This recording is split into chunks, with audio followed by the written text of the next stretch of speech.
Di sini kami akan menjelaskan berbagai pertanyaan yang sudah disajikan. Yang pertama, kami akan menjelaskan secara konseptual memahami apa kewajiban dan hak warga negara.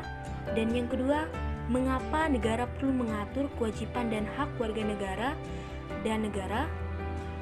Dan yang ketiga, apa yang menjadi kewajiban warga negara dalam Undang-Undang Dasar 1945 dan apa yang menjadi hak warga negara dalam Undang-Undang 1945 tersebut.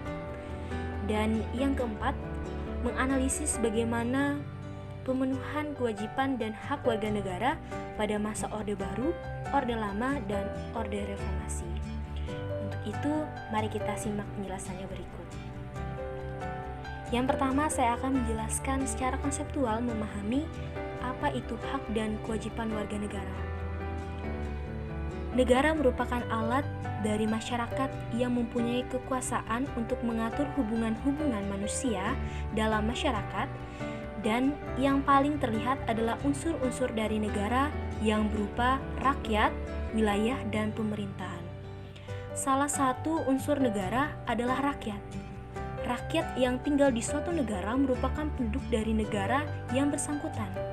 Oleh karena itu, warga negara juga mempunyai hak dan kewajiban sebagai warga negara. Menurut Kamus Besar Bahasa Indonesia, hak adalah benar, kepunyaan, milik, kewenangan, kekuasaan untuk berbuat sesuatu yang telah ditentukan oleh undang-undang, aturan, dan sebagainya, atau kekuasaan yang benar atas sesuatu. Sedangkan kewajiban yaitu suatu yang harus dilaksanakan dengan penuh rasa tanggung jawab. Menurut Kamus Besar Bahasa Indonesia, kewajiban adalah suatu yang diwajibkan, yang harus dilaksanakan. Entah itu pekerjaan, tugas. Menurut hukum, itu segala sesuatu yang menjadi tugas daripada manusia. Menurut pengertian dan kewajiban warga negara tersebut, individu maupun kelompok atau elemen lainnya jika menerima hak hendaknya dilakukan sesuai dengan aturan yang berlaku dan tidak dapat diwakili kepada orang lain. Jadi, harus pihak yang menerimanya yang melakukan itu. Dari pengertian lain, hak bisa berarti suatu yang mutlak, yang menjadi milik kita dan penggunanya tergantung pada diri kita sendiri. Dan begitu pula kewajiban, berarti sesuatu yang harus. Maka apapun itu, jika merupakan kewajiban, kita harus melaksanakannya tanpa ada alasan apapun itu. Dengan kata lain, kewajiban berarti sesuatu yang harus dilakukan dengan penuh rasa tanggung jawab. Saya akan menjelaskan pertanyaan kedua, mengapa negara perlu mengatur kewajiban dan hak warga negara dan negara?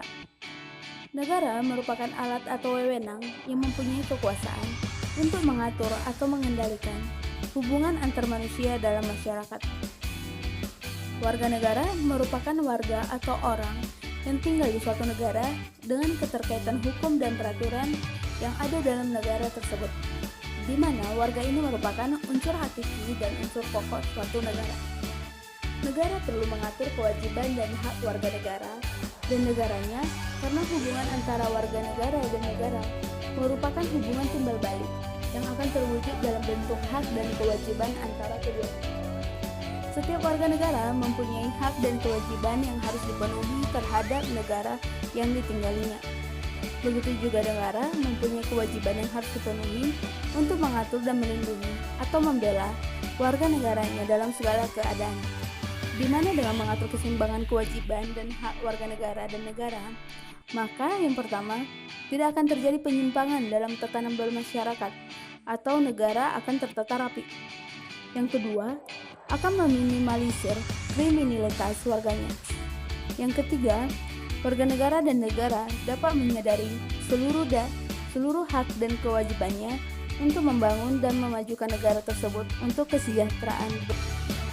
Ya, saya Lang Arwanda Surya Buana, NIM ACA 118054 akan menjelaskan mengenai kewajiban warga negara yang terdapat dalam Undang-Undang 1945.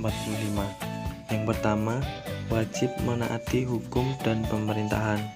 terdapat pada pasal 27 ayat 1 Undang-Undang Dasar 1945 yang berbunyi, segala warga negara bersamaan kedudukannya di dalam hukum dan pemerintahan dan wajib menjunjung hukum dan pemerintahan itu dengan tidak ada kecualinya. Yang kedua, wajib ikut serta dalam pembelaan negara, terdapat pada pasal 27 ayat 3 UUD 1945 yang berbunyi, setiap warga negara berhak dan wajib ikut serta dalam upaya pembelaan negara. Yang ketiga, wajib menghormati hak asasi manusia orang lain, terdapat pada pasal 28C ayat 1 yang berbunyi, setiap orang wajib menghormati hak asasi manusia orang lain. Yang keempat, wajib tunduk kepada pembatasan yang ditetapkan dengan undang-undang yang terdapat dalam pasal 28C ayat 2 yang berbunyi, dalam menjalankan hak dan kebebasannya, setiap orang wajib tunduk kepada pembatasan yang ditetapkan dengan undang-undang dengan maksud untuk menjamin pengakuan serta penghormatan atas hak kebebasan orang lain dan untuk memenuhi tuntunan yang adil sesuai dengan pertimbangan moral, nilai-nilai agama, keamanan, dan ketertiban umum dalam suatu masyarakat demokratis. Yang kelima, wajib ikut serta dalam usaha pertahanan dan keamanan negara yang terdapat pada pasal 30 ayat 1 UUD 1945 yang berbunyi, tiap-tiap warga negara berhak dan wajib ikut serta dalam usaha bertahan dan keamanan negara. Apa yang menjadi kewajiban warga negara dalam UUD 1945 dan apa yang menjadi hak warga negara dalam UUD 1945 tersebut? Lihat pasal-pasal dalam batang tubuh. Jadi, hak warga negara dalam Undang-Undang Dasar 1945 adalah yang pertama, hak atas pekerjaan dan penghidupan yang layak, yang berbunyi tiap warga negara berhak atas pekerjaan dan penghidupan yang layak bagi kemanusiaan, yang terdapat dalam pasal 27 ayat 2. Selanjutnya, hak untuk hidup dan mempertahankan kehidupan. Setiap orang berhak untuk hidup serta berhak mempertahankan hidup dan kehidupannya, terdapat dalam pasal 28A. Hak untuk membentuk keluarga dan melanjutkan keturunan melalui perkawinan yang sah, terdapat dalam pasal 28B ayat 1. Selanjutnya, hak atas kelangsungan hidup. Setiap anak berhak atas kelangsungan hidup, tumbuh, dan berkembang, serta berhak atas perlindungan dari kekerasan dan diskriminasi, terdapat dalam pasal 28B ayat 2. Selanjutnya, hak untuk mengembangkan diri dan melalui pemenuhan kebutuhan dasarnya, dan berhak mendapat pendidikan, ilmu pengetahuan dan teknologi, seni dan budaya, demi meningkatkan kualitas hidupnya demi kesejahteraan hidup manusia, terdapat dalam pasal 28C ayat 1. Selanjutnya, hak untuk memajukan dirinya dalam memperjuangkan haknya secara kolektif untuk membangun masyarakat, bangsa, dan negara, terdapat dalam pasal 28C ayat 2. Selanjutnya, hak atas pengakuan, jaminan perlindungan, dan kepastian hukum yang adil serta perlakuan yang sama di depan hukum, terdapat dalam pasal 28D ayat 1. Selanjutnya, hak untuk mempunyai hak milik pribadi, hak untuk hidup, hak untuk tidak disiksa, hak kemerdekaan pikiran dan hati nurani, hak beragama, dan hak untuk tidak diperbudak, hak untuk diakui sebagai pribadi di hadapan hukum, dan hak untuk tidak dituntut atas dasar hukum yang berlaku. Surut adalah hak asasi manusia yang tidak dapat dikurangi dalam keadaan apapun, terdapat dalam pasal 28I ayat 1.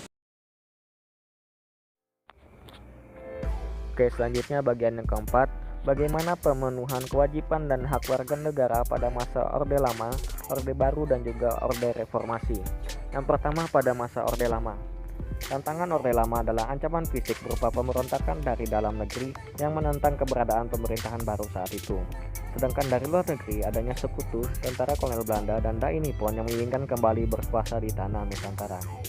Ancaman fisik yang datang dari luar dan dalam berpengaruh terhadap pemikiran mengenai cara menghadapinya. Tahun 1954 terbitlah produk Undang-Undang Nomor 29 1954 tentang perlawanan rakyat. Realisasinya adalah diselenggarakannya pendidikan pendahuluan perlawanan rakyat yang menghasilkan organisasi perlawanan rakyat tingkat desa, berkembang menjadi organisasi keamanan desa. Sedangkan di sekolah-sekolah juga dibentuk organisasi keamanan sekolah. Organisasi ini memberikan pendidikan sistem fisik, teknik, taktik, dan strategi kemiliteran. Penegakan HAM pada masa Orde Lama. Pada era Orde Lama, situasi negara Indonesia diwarnai oleh berbagai kemelut di tingkat elit pemerintahan sendiri. Situasi kacau dan persaingan di antara elit politik dan militer akhirnya memuncak pada peristiwa pembunuhan 6 jenderal pada 1 Oktober 1965 yang kemudian diikuti dengan krisis politik dan kekacauan sosial. Pada masa ini, persoalan HAM tidak memperoleh perhatian berarti, bahkan cenderung semakin jauh dari harapan karena lebih menitik beratkan pada perjuangan revolusi, sehingga banyak undang-undang yang dibuat atas nama revolusi yang telah dimanfaatkan oleh kekuasaan pemerintahan. Seperti contoh Undang-Undang Nomor 11 PNPS 1963 tentang pemberantasan kegiatan subversi yang tidak sesuai dengan HAM. Yang kedua, pada masa Orde Baru. Orde Baru sebagai periode pembangunan menghadapi tantangan ketidakpastian hak dan kewajiban warga negara dalam pembelaan negara melalui kegiatan terpadu keamanan dan kesejahteraan dalam konsep geostrategi atau ketahanan nasional. Penegakan HAM pada masa Orde Baru. Orde Baru membawa banyak perubahan positif pada penegakan HAM. Perubahan tersebut antara lain menyangkut yang pertama politik.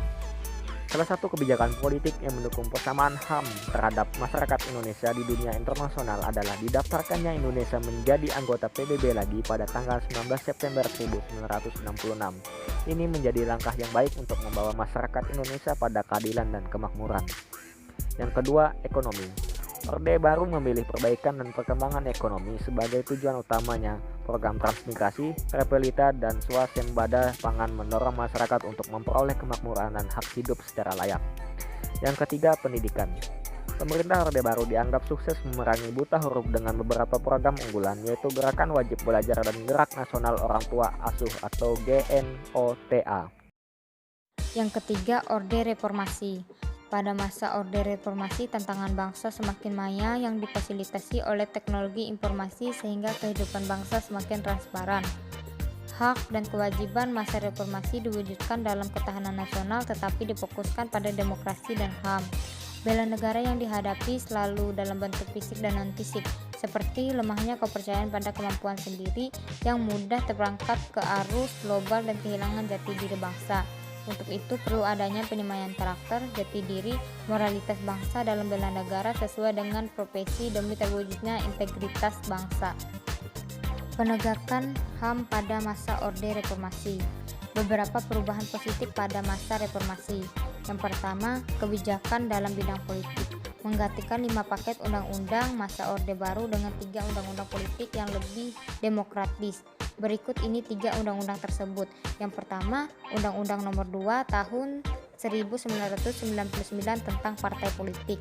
Yang kedua, Undang-Undang Nomor 3 Tahun 1999 tentang pemilihan umum. Yang ketiga, Undang-Undang Nomor 4 Tahun 1999 tentang susunan dan kedudukan DPR atau MPR. Kebijakan ini membawa pengaruh pada hak warga negara untuk mendapatkan kedudukan di bidang politik dan pemerintahan menjadi lebih terbuka. DPR dan MPR mulai berfungsi dengan baik sebagai aspirasi rakyat untuk memperoleh hak-hak mereka. Kedua, kebebasan menyampaikan pendapat dan VES.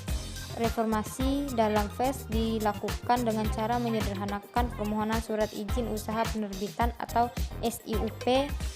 Dengan VES masyarakat dapat menyerukan aspirasi mereka. Hak masyarakat untuk mendapatkan informasi secara jelas dan terbuka pun mulai terbuka.